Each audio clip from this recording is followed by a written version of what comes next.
Real estate sector will boom और डूम? इस सवाल का जवाब जानने से पहले जिन लोगों ने इस वीडियो का पार्ट 1 नहीं देखा वो आई बटन पे क्लिक करें।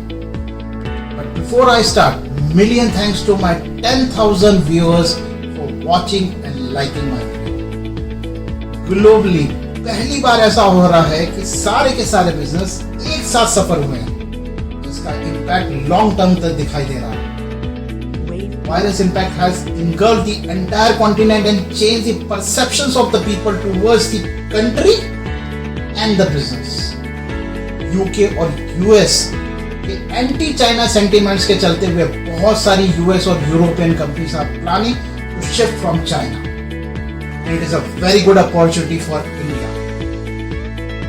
But for India, other countries are merging as a competitor.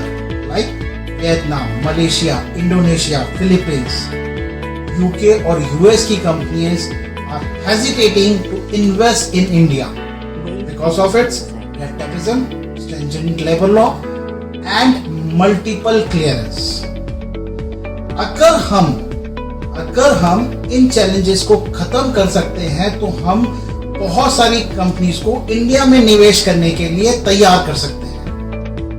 इन सभी बातों के मद्देनजर मैंने एक मुहिम चला रखी है so that we can attract more businesses to our country. इसके लिए मैंने ट्विटर पे एक कैंपेनिंग चलाई हुई है #India मांगे सिंगल विंडो.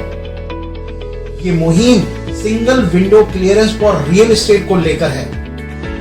और आज अगर आप मेरी वीडियो को लाइक करें या ना करें, सब्सक्राइब करें या ना करें, पर #India मांगे सिंगल विंडो पे ट्वीट और रीट्वीट जरूर करिएगा. मोदी जी का नारा जान भी और जहान भी साबित करता है कि हेल्थ और सेफ्टी के साथ इकोनॉमिक कंसर्न भी बहुत जरूरी है.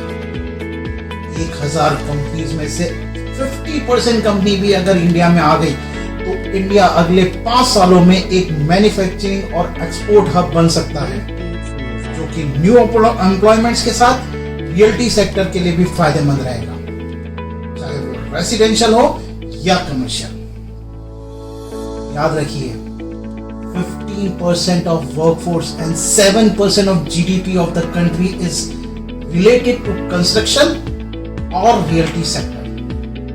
तो इसको सुधारने के लिए होलिस्टिक अप्रोच चाहिए. मल्टीप्लायर इफेक्ट तभी होंगे जब सब तरफ से पुल और पुश रहेगा. गवर्नमेंट की तरफ से कुछ फाइनेंशियल मेजर लिए जा चुके हैं और कुछ और एक्सपेक्टेड है. अगर हमारी कैलकुलेशन के हिसाब से अगर जीएसटी, स्टैंप ड्यूटी और रजिस्ट्री की कॉस्ट को अगर कम कर दिया जाए तो बहुत सा पॉजिटिव इंपैक्ट रियल्टी सेक्टर पे पड़ेगा. मानता हूं कि रियल्टी सेक्टर एक स्लो प्रोसेस पे है और ओवरनाइट बहुत कुछ चेंज नहीं होगा, पर अगर कोरोना को हम एक चैलेंज की तरह देखेंगे तो पाएंगे कि आज भी बहुत सारी अपॉर्चुनिटी जनरेट होती हुई दिखाई दे रही है. जैसे स्टॉक मार्केट 2015 के लेवल पे पहुंच गया है. Investors are looking for more secured option like investment in the real estate. Interest rate कम होने की वजह से affordable housing की डिमांड बढ़ रही है. Depreciate value of rupees के कारण NRIs will like to invest in India. और devalued of crude oil and global recession की वजह से many families will come back to India, which will provide the opportunity for premium segment.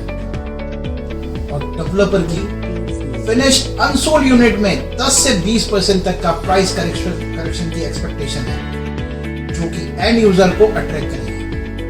और अगर हम commercial sector में बात करें तो e commerce, pharmacy company, OTT companies like Netflix, prime video, which will not only provide the job opportunity but also need the space to function. New occupier will get the better deal, best deal.